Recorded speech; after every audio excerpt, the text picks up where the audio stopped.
байцгаана үзэгчдээ. Жендер үндэсний хорооноос бэлтгэн хүргэдэг хуваалцын нэвтрүүлгийн ээлжид энэ дугаарыг хөтлөх болсондоо таатай байна. За өнөөдөр улс төрч судлаач оргилтой бид хамтдаа ярилцгаална. За одоо яг сонгуулийн үе яг ид эхэлж байна. Яг мэрэгжлийн улс төрч судлаачдын үг бидэнд үнэхээр хэрэгтэй байна л да. За жилийн өмнө бид нар сонгуулийн тухай хууль, улс төрийн намын тухай хуулийг баталсан. За энэний хэрэгжилт яг яаж явж байгааг нэг талдаа харах юм торгон үе бол одоо яг энэ цаг үе гэж бодож байна. Ер нь бол ингээд намууд нэр дэвшүүлэлтээ хийсэн шүү дээ, тий. Яг энэ эхний одоо байдлаар харахад энэ хуулинда одоо хэр хөрөв, за хууль хүрхний хэрэг давуулна гэдэг чинь бас нэг тустай юм байгаа. Энэ дээр та юу гэж дүгнэх вэ? Яг үнэн тий. Жилийн өмнө бид нэр үндсэн хууль нэмэлт өөрчлөлт орууллаа, сонгуулийн хууль нэмэлт өөрчлөлт орууллаа тий. Улс төрийн намын тухай хуулийн шинжилсэн найруулга батлагдлаа тий. Одоо сайн муу янз бүрийн зүйлүүд байгаа бах. Давуу тал нь олон гэж хэлж болно тий. За энэ удаагийн сонгуул яг тэр шинэ орчинд олон тооны парламент улсын хурлын гишүүн сонгох тий.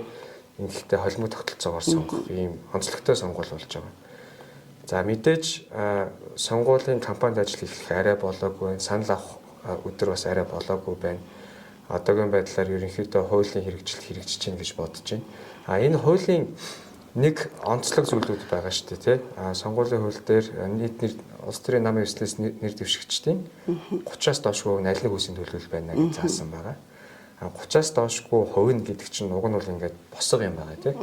30% нь л аль нэг төлөвлөл доод нь 30% тий байх хэвээр. Тэрнээс дэше 40 байж болно, 50 байж болно шүү дээ тий. 50 хүртэл. Тэгэхээр ер нь бол одоогийн байдлаар сонгуулийн ерөнхий орон дээр нэр дэвшигчдийг бүртгэх ажиллагаа эд явагдчихээн тий. Зарим нэг зөрчилтэй материалыг буцааж гэдэг ч юм уу 6 сарын 17-ыг бүгдээрээ тодорхойлсон юм авах. Одоогоор харахад бол дандаа нөгөө тааз гэдэг шиг. Яг одоо 126 гишүүний одоо нэр дэвшигчийн 30% нь хэд үйдэг юм бэ тэрэндээ тулгаад нэр дэвшүүлсэн байна. Зарим нэг нам бол 46% таа нэр дэвшүүлсэн байгаа. Мэдээж одоо ахиц дэвшлийн тэг хүн нам бол нийт нэр дэвшигчдийн 46% үзүүлсэн тий. Дэвшүүлж манлал үзүүлсэн байна. Яг нөгөө эргээд 30% гэдэг чинь босго гэдгийг айгу одоо зөвөр ухаарч гэх юм уу 46% хүртэл дэвшүүлсэн байгаа. Ийм зүйлүүд бол харагдаж байна. Тэгэхээр за манай нийт сонгогчд маань бол ингээд намуудын чагсаалтыг харсан тий. Хуулийн заасны дагуу 48 одоо нэр дэвшигчийн 24 нэмэгтэй байгаа. Харин одоо тойрогт явж байгаа хүмүүсийн хувьд бол 78 одоо нэр дэвшиж байгаа нэг намаас нэр дэвшиж байгаа хүмүүсийн ердөө 14 ширхэг нь эмэгтэй байгаа тий. Тэгэхээр нийт хүн амын 50% нь эмэгтэй байдаг тохиол 78-ийн 14-г отохоор бас нэлийн чамлалтай харагдаад байгаа юм л да. Тий. Яг үнэн тий. Манай нийт хүн амын хүүсийн харьцаа 50-50-тай 50-49-тэй байгаа шүү дээ тий. Эмэгтэй нийлүү тий. Тэгээд чүд үл ялэг илүү тий. Тэгээд яг шийдвэр гаргах төвшин дээрээ болохоор эрэгтэй нь олон болчихоор байгаа шүү. Тэгээ заавал нөгөө хідэн эмэгтэй хүмүүсийг дарга болгох гэсэндээ биш. Тэгээ альва асуудлыг харах өнцөгч нь өөр байгаа шүү дээ. Эрэгтэй хүмүүнийг өнцгөөс харна, эмэгтэй хүнийг өнцгөөс харна. Альва шийдвэр гаргахтаа аль болох олон талаас нь харж ээж ярилцчиж шийдвэр гаргах юм бол илүү оновчтой байна гэдэг ийм л агуулгаар ерөөсөө хүүсийн тэгш байдал ялангуяа шийдвэр гаргах төвшин гэж ингэж яриад байгаа. Яг эргээд үнэн санал нэг байна. 78 нийт тойрогоос 78 хүн сонгогдно. Тэрний намууд бол 14 орчмыг нь тий. Ялангуяа том намууд бол 78-аас 14 эмэгтэй төвшүүлээд байгаа. Баг төвшүүлж ин гэсэн үг. Намын жагсаалтанд бол өссөн үсээгүй нөгөө хуульчлсан учраас нэг хүүс ярьц нэг гэж сөүлжилсэн байдалтай байгаа. Энэ угаасаа төлөвлөлөөрөө ингээд хангалттай ороод ирнэ. Яг тойрог дээр бол нэг зүйл хэлмэ. Энэ одоогийн сонгуулийн нэг онцлог нь хэлж штэ. Холимог тогтолцоо гэдэг нэгдүгээрт намыг сонгоно. Сонгогч бол хоёр сандлын хувцас байж байна. Нэгэн дээр нь тухайн тойргийн нэр дэвшигчид нөгөөх дээр нь ингээд улс төрийн намын жагсаалт байж байна тий. Улс төрийн намын жагсаалтад ерөөсөө намуудын нэр улс төрийн намын эслүүдийн нэрэл байна. Сонгогч тэрнээс аль нэгийг л дугуулна. Энэ бол яг мэдээж сонгогчийн эрэхтэй аль намыг дэмждэг вэ, аль үзэл баримтлалыг дэмждэг вэ? Энийхэн мөрийн хөтөлбөр илүү таалагдсан нэг намаа дугуулах хэрэг байгаа. Нөгөө саналын хуудсан дээр тухайн тойргийн одоо мандатны тоотой тэнцүү тооны нэр дэвшигчийг бүглэхтэй. Магадгүй 10 мандаттай тойрогт 120 нэр дэвшигч байгаа. Тэгээ та 10 хүн дугуулах ийм сонгуул гэсэн үг. Энэ нь бол тэр одоо мажоритар элемент нь бол нам гэхээс илүү хүн сонгох тийм ээ. Яг нэр дэвшигчийг нь харах, нэр дэвшигч нь хин, ямар хүн, ямар намтартай хүн, ямар хуу хүн те нэр цэвэр юм уу юу гэдгийг те хүүс, боловсрал те туршлага энэ бүхэл талаас нь харж байгаа сонгох хэрэгтэй. Нэг онцлог нь та магадгүй 10 мандатад тойрогтой бол 10 хүн сонгоно шүү дээ. 10 сонгохдоо нэг намын 10 хүн байсан ч болно. 10 намын нэг хүн байсан ч болно. Бета нэр дэвшигчж байж болно. Тэр бол чинхэн таны эрх. Нэг зүйл уриалмаар байгаа нь тэртээ тэргүй улс төрийн намууд айгүй цөөн тооны эмэгтэйчүүдийг тойрог дээр явуулж байгаа учраас тийм ээ аль болох нөгөө хүүсийн төлөөлөлд харж те танд 10 сонголт байлаа гэхэд 5 эрэгтэй 5 эмэгтэй ч байдаг юм уу те 6 эрэгтэй 4 эмэгтэй мэдэхгүй те магадгүй 6 эмэгтэй 4 эрэгтэй ч юм аль болох тэгж харж сонгоорой гэж зүгээр уриалмаар байгаа. Тийм. Тэгэхээр сонгохгүй ч гэж болно л да таны эрхтэй сонгож таны эрх. Гэтэ яг ингэ бодчих жоох юм те. Нийт 78 хүний тэр 14 л одоо нэр дэвшлэхэд тэр 14-үүлээ одоо гарах боломжгүй шүү дээ. Одоо хүмүүсийн сонголтоор гэтэл та 78 хүнтэй их хурл одоо сууж ялаа гэж бодоход тэнд 14 хүн нэмэгтэй нөх цөөхөн байгаа зү. Гэтэл тэр 14-үүлээ гарахгүй юм чинь тэр 14-ийг ядаж гаргахын төлөө сонгогчд бодож одоо дугуулах хэрэгтэй юм байна л гэж надад таны ярианаас буугаад байна л да. Тий. Зөв өнөө. Тэгвэл одоо 78 гэдэг чи 14 гэдэг чи өөрөө угаасаа тэнцвэргүй байгаа тохиолдолд дахиад тэр 14-үүлээ гарах боломжгүй энэ нөхцөл сонгогч эднэр л одоо дэмжиж өгөх хэрэгтэй байна. Тий. Ер нь бол ийм баг 78 гишүүн чи 13 тойрогоос сонгогдох юм. 13 хамгийн бага нь 2 мандаттай тий Налах Багмар Багхангаа гэдэг. Эндээс 2 хүн дугуулна гэсэн үг тий. Энэ хоёрынхоо нэг нь нэмэгтэйг дугуулаарай л гэж уриалмаар байна тий. Мэдээж сонгогчийн эрхтэй хэн саналаа өгөх нь 3 мандаттай тойрогод байгаа тий. Жишээ нь хаан бол дүүрэг дээр Баянгол дүүрэг дээр тий. 3 мандатныхаа ядч нэг нэмэгтэй дугуулаарай гэж хүсэж байгаа. Тэгээд дээшээ 6 мандат 7 8 9 10 тий. 10 мандаттай тойрог дээр аруулынгийн эрхтэй дугуулах нь хаашаа ч юм тий. Бэж болно. Гэхдээ тийм оновчтой сонголт биш байх тий. Тэгээд ч маш олон тооны өрсөлдөгч өрсөлдөж байгаа. Энэ сонгуулиар ч 20 оны сонгуулиар 606 хүнийг дэвшижсэн бол энэ сонгуулиар одоо 1100 биш 1416 материал өгөөд буцаагдаад ингээд 1400 орчим 1300 1400 орчим хүн сонгох гээд байна шүү дээ. Нэр өрсөлдөх гээд байна шүү дээ. Тэгэхээр мэдээж 10 одоо сонгогчдод бол 10 мандаттай тойрог дээр яг энэ 10 хүнийг дугуулнаа гэх хатуу шийдэд орно гэдэгт бол би эргэлдэж байна. Аль болох энэ 10 хүнийг одоо сонгоно гэж бодоод судлаад санал авах байран дээр очиж санал өгөх хэрэгтэй. Ингэхдээ одоо анхааруулмаар байгаа нэг зүйл нь нэр цэвэр эмэгтэй хүмүүсийг одоо түлхүүд одоо сонгож өгөөрэй.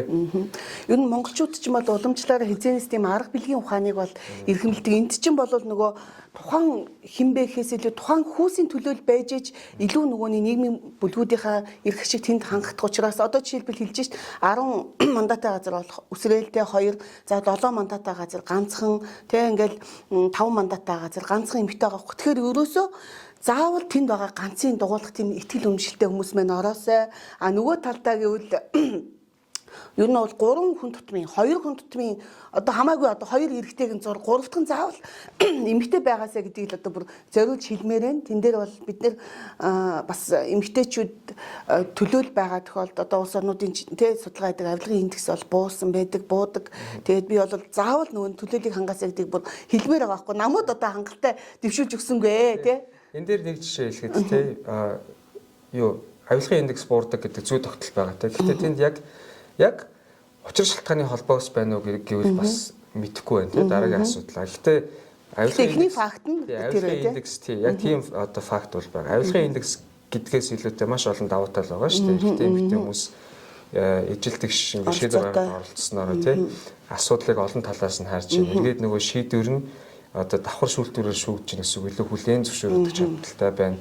Ганцхан жишээ дуртахад ковид гэлтэй ковид-19 цар тахал гээл одоо дэлхийн нийтээрээ л одоо шинэ хүчин зүйлтэй шинэ үзэгдэл ингээд давж гарлаа те. Энэ дээр нэг ялгаа харагдсан те.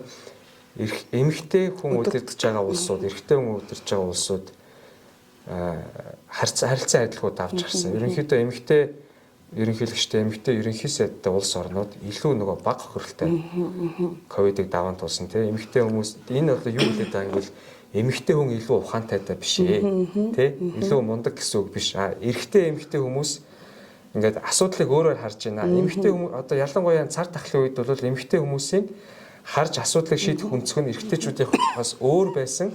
Тэр эцсийн үр дүнд нь бол эцсийн үр дүнд нь ингээд илүү одоо эрсдэл хохирол багтайгаар ингээд давж гарсан энэ жишээ байхгүй юу? Яг ялгаагүй эрэгтэй хүмүүстэй магадгүй өөр зүйлийг одоо илүү давуу нэг өнцгөөс харах нь илүү давуу бах те. Энд чинь эргээд манайх парламентын засаглалтай улс парламентаар шийдвэр гаргадаг бүгдээрээ хэрэлцүүл буруугүй гэж ярьдаг. Бүгдээрээ хилцэхдээ дан ирчүүд хилцэх чинь нэг өөр эрэгтэй эмэгтэй хүмүүс ингээ хилцэх чинь бас өөр гэдгийг хэлнэ зүг. Энэ дээр бол одоо эрчүүд нь муу эмэгтэйчүүд нь сайн гэдэг юм байхгүй шүү дээ. Зүгээр л яг тэнцүү тэр оролцоо байна гэдэг нь л өөр гэ тэ.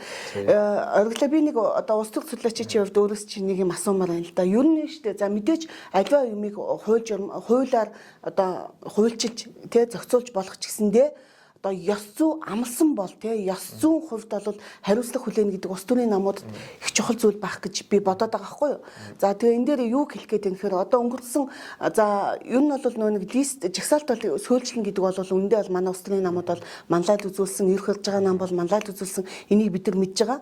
Гэхдээ нөгөө тойрогт сөөлжлөх тал дээр бас өөрөөсөө амлсан шүү дээ. Энийг одоо хинч хөөе та нар тэг гээгүй, хууль юм байна гээгүй. Гэхдээ одоо миний санаж байгаагаар 3 сарын 24-ний Монгол Ардын намын удирдах зөвлөлийн шийдвэрээр баха нам өөрөө хяналтын хорооныхаа тэр гендерийн хороо байгуулад тэгээд бид нар тойрогт ч гэсэн сөөлжлөнө эрэгтэй эмэгтэйг сөөлжлөн. Угаасаа ч өөрхий нэг сөөлжлөж яах юм байхгүй л дээ. Ганцхан хоёрхан л эмэгтэй байгаа шүү дээ. Гэхдээ сөөлжлөн гэдэг одоо манлайлал үзүүлээд араас нь 4 сар баха Ардсан нам ч гэсэн үнийг дэмжиж бас яг тийм шийдвэр гаргасан.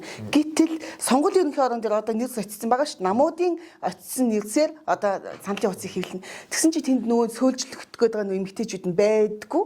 Бүр хойшоо шидэгдсэн байх. Энэ дээр за хуулийн заагаагүй ч гэсэн нам өөрөө удирдах зөвлөлөөрөө амлцсан бол энийг биелүүлэх ёстой одоо тийм ёс зүйн хэмжээ гэж юм одоо байхгүй юу? Яг тэр нөгөө гаргасан шийдвэр болон одоо яг хүргэсэн нэрсийг нь одоо би яг шууд хараг болохоо мэдэхгүй байна тий. Хууль дээр үгүй заасан байх гэхээр нам эвслийн дарааллыг саналын утсан дээр бүртгүүлсэн улсын дэд шүүл бүртгүүлсэн огнооны дарааллаар нь эхлээд намуудаа тий. Хамгийн ихэнх байгуулсан нам нь хамгийн дээрээ байна гэсэн үг тий. Нам эвсэл дотроо тухайн тойрогт нэр дэвшиж байгаа хүмүүсийг жагсаалтыг болвол намын санал болгосноор шууд хэрэглэнэ гэж байна. Магадгүй 10 мандаттай тойрог дээр аль нэг улс төрийн нам 10 хүнээ ямар дараалалаар бичих гэдгийг өөрөө шийдэх хэрэгтэй гэсэн. Тэрийг сонгол ерөнхий орон. Тэгээ уул нь өөрөө шийдэхдээ сөөлжлөн гэд хэлсэн байгаа байхгүй юу? Энэ чинь ийм байдаг л да. Нөгөө хамгийн одоо намынхаа дор хамгийн дээр бичигдэх нууг нь ашигтай тий. Нөгөө сонгогчдын зам байдал бэлэн тий сонголт хийж ордохгүй шүү дээ тий. Тэр утгаараа мэдээж одоо сөөлжлөнөө эрэгтэй эмэгтэйгээ байршуулнаа гэд тэгсэн бол тэрийг тэгж одоо амлж зарласан бол хэрэгжүүлэх л ёстой тий. Уул нь тий. Уг нь тэрийг тихгүй байлаа гэд ямар нэг хуулийн хариуцлага бол байхгүй тий.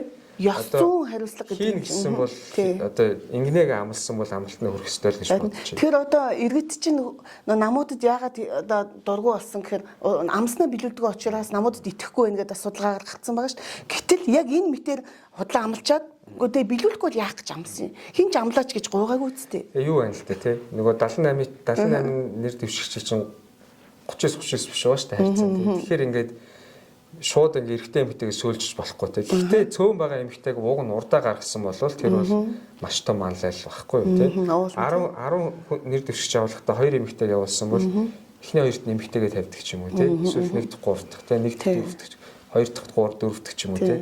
Энэ бол яг ингээд ийм яг цэвэр ямар нэгэн хууль, дүрм, журам тий зөрчилгүүгээр аль бол нийцүүлээд, давуулан биелүүлээд одоо хэрэгжүүлэх болох боломжтой ийм л манлайлал та. Тэг тусмаа магадгүй 10 нэр дэвшигчээс нэг эмэгтэйг хамгийн хойно бичсэн байгаа бол манай сонгогчид хамгийн хойдлоос нь бүглэх хэрэгтэй. Тийм энэ бол тэр тусмаа тийм.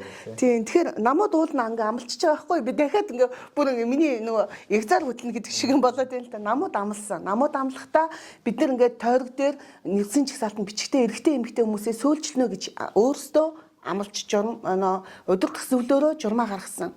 Гэхдээ яг цагаа тулаад бичихтэй ингээд оргил одоо бямба гэдэг ингээд бичгээ инэрлгээд өмнө ичгээ жоохон дургу өрөөд шүү дээ. Яагаад энэ хоёр бичигдэх гээд байгаа юм. Тэгэнгүүтээ надтай өөр одоо 7 мандаттай газар би ганцаараа байлаа гэхэд надтай өөр одоо сөүлжлэх эмэгтэй байхгүй юм чи намайг хаанч ичсэн тий чи одоо сөүлжлэгдэж байгаа юм шиг болчиход байна шүү дээ.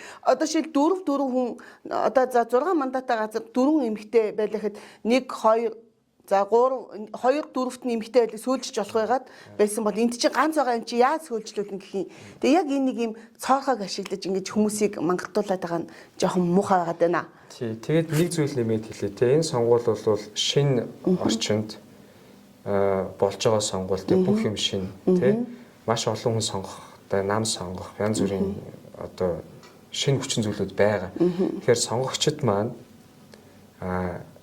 санал авах бүхээгт очоод одоо хүмүүсийн 120 хүний нэрийг харж агаад би энийг дагуулах юм байна гэхээсээ илүү те угаасаа танай тойрогт нэр дэвшиж байгаа хүмүүсийн мэдээлэл угаасаа яваад гэхлийн зарлагдана, компанид ажил явагдана, аль болох сонголтоо хийчээд очоорой гэж би уриалмаар байна. Яагаад тэгэхээр нөгөө нэг сонгогчд саналаа одоо бөглөхтэй саналаа хугацаа магадгүй урт болж байгаа тийм маш олон хүнээс маш олон хүн сонгох гээд байгаа тийм зарим тойрог 120 хүнээс 10-ыг сонгоно, зарим нь 100 хүнээс 9-ыг 8-ыг ингээд сонгоо явж байгаа.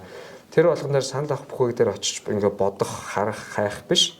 Тэгээ дотроо энэ хүмүүсийг бодно, сонгоно гэдгийг аль болох бодцоод судлаад шийдвэрээ гаргачаад очоорой гэж уриалж байна. Тэгээд ингээд шийдвэр гаргахдаа хэд хэдэн хүчин зүйл хараасаа тийм юу гэдгийг хүний дуршлаг, боловсрал, тэ нэр цэвэр байдал, мэрэгжил, тэ үнэхээр таныг төлөөлж чадах уугүй юу? Ялангуяа өөрөөр гарын үсэг зурх хүнэл явуулж байгаа шүү дээ. Ялангуяа хүүсийн төлөөлөл тэ таны өмнөөс таныг төлөөлж Монгол улсад даяар хүчин төгөлдөр мөрдөгдөх хэм хэмжээг баталцах гэж байгаа хүмүүсийг та маш сайн харж сонгоорой л гэж уриалж байна. Тэгэхээр угаасаа цөөхөн байгаа юм чинь. Тэр нэг 2 юм уу 3 одоо эрэгтэйг та дугуулаа. Ядаж тэн дундаа нэг ганц эмэгтэйг нэрийг олж авах дугуулчихсаа гэж те хэлмээр байна. Тэгэхээр за одоо ингээд өөрөөсөө хүртэл ингээд амлаад ингээд журам цаас би үлдчихэд ингээд биелүүлдэг юм байна. Тэр нэг айдас байна. За сонгуулийн орон нутгийн сонгуул одоо эх 10 сард болно. За тэгээд орон нутгийн сонгуулийн тухай хуулийг бол одоо шинжилж найруулаагүй яг хуучнаараа явна. Тэнд нөгөө бүр хуучин одоо 30% квот ч байхгүй бүр 20% л тэр хуучнаараа байгаа шүү дээ. За энэ дээр тэгэхээр өөрөөсөө ингээд нэгэн төлөөллийг ханганаа гэж хэлээд байгаа мөртлөө яг ингээд ямар нэг байдлаар ингээд хоошо ухралт хийгээд идэг одоо улс төрчид маань орон нутгийн сонгуул дээр яах бол энэ дээр бид нар ямар нөлөөлөл үзүүлж ийж тэнд арай нэг баланстай шийдвэр гаргахад бид нар одоо нөлөөлж чадах бол орон нутгийн сонгуулийн хууль бол яг хэвээрээ байгаа 20 оны хороол явна тий өөрчлөх хуулийн боломж ч байхгүй. Тэгэхээр уул нь өөрчлөх боломж байсан ч өөрчлөх хүсээгүй тий өөрчлөөгүй тий. Тэгээд тэрэн дээр бол хоёлаа нэгэн л хүүс ярьж байгаа юм чинь нэр дэвшигтэн гендрийн одоо квот бол 20% байгаа. Тэгээд дахиад л хэлээ 20% чинь нөгөө минимум багхгүй юу? Магадгүй нийслэлийн 45 суудлын төлөө одоо 20% гэдэг чинь 9 эмэгтэй байх нь шүү дээ. Баг. Энэ бол ингээ баг шүү. 9-өөс дээшээ 24 5 хүртэл байж болно тий. Тэрийг маш сайн анзаарах хэрэгтэй. Энэ дээр зарим нам бол манлайл үзүүлээд бид нэр квотоос үл шалтгаалаад 50 хүртэл хувийн төлөөлөлтөд хүүсийн төлөөлөлтөд нэр дэвшигчтэй тодруулна гэх үүрэг амлалт өгөөд. Одоо тийм намыг сонгоно. Ингээд явж байна. Энэ ч гэсэн эргээд нөлөөлөх бах мэдээж улсын хурлын сонгуулийн дүн бас нөлөөлөх бах тий. Эргээд нөгөө сонгогчд болвол нөгөө хуучин одоо аюу тим яриа байдаг шүү дээ. Хөвшмөл ойлголттой. Хэдхэн өвөмэнэр оч санал өгдөн залуучууд идэхгүй гээл. Тэгээд энэ сонгогчдод чи юу гарч хуурсан яадгийн гэдэг ч юм уу. Энэ эдгээр бол хөвшмөл ойлголт өнгөрсөн. Сонгогчдод хэрсүү болсон, айхтар болсон, тий. Эрхээ мэддэг болсон. Тэгэхээр нөгөө дэлхийн хэв маяг хаана явж байгааг мэддэг болсон. Тийм болохоор тэгээд намууд ч гэсэн өөрсдөө тэрийг аягуулсан анзаарж байгаа. Тэсжүүлтийн тулд тий.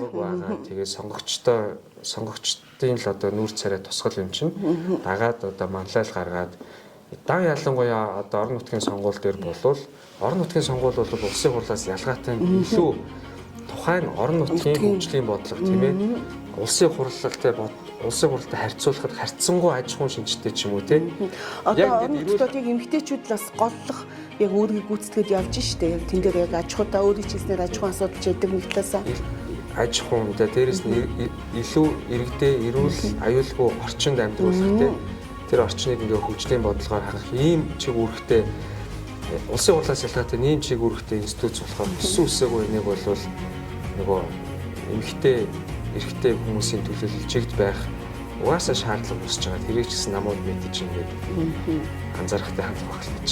Тийм. Угаасаа нөтэ сая оргил одоо судлаач хийснээр үнэхээр одоо иргэд бол сонгогчд бол их хэцүү болсон. Хуучин шиг зүгээр л ингээ өгсөн хэлсэн дээр бол ингээс чинь л гэдгүү те бид нар юу хүсэж чинь хийх хүсэж чинь гэдгээ илэрхийлдэг болсон. Тэгэхээр орон нутгийн сонгуул бол бүр даа ялангуяа энэ дээр бол бүр 50-50 л доод нь одоо тэгээ 50-50 л байхгүй бол намууд өөрсдөө ч гэсэндээ иргэдийн саналыг авах жоохон хэцүү байх болов уу гэж харагдаад байгаа. Тийм за одоо тэгээд сонгуул болоход хэдхэн хоног үлдлээ. Ер нь бол бид нар бол нэг 50-50 л гэдэг одоо зүйлийг хүсдэг те одоо айл гэрч ч гэсэндээ одоо гэр бүлийн хоёр хүн яг одоо гэрийн баган шиг тулдагтай адилхан. Гэхдээ хэрвээ өнөөдрийн нөхцөлд тийм боломжтой хүрэхгүй байлаа ч гэсэн тултал нь л одоо дэмжээрэй гэж сонгогчдоос хүсмээр байна. Тэгээд ер нь одоо төлөөлөл хангахгүй бол бид нар дахиад хурцлыг ч юм уу яхад жоохон хол байх л гэж бодож байна. Тийм санал юм. Тэгээд сонгуультай идэвхтэй оролцоорой. Сонголт аль хийчээд очиж саналаа өгөөрэй гэж уриалж байна. За тэгээд өнөөдрийн ярилцлаганд бидэнтэй хамт байсан та бүхэндээ баярлалаа. Тэгээд сонгуульд идэвхтэй оролцож шийдвэрээ гаргаж очиж төлөөллийг тэгш хангахад одоо зориг гаргаж заавал сонгуульд оролцоорой. Амжилт хүсье манай хаа. Баярлалаа. За баярлалаа.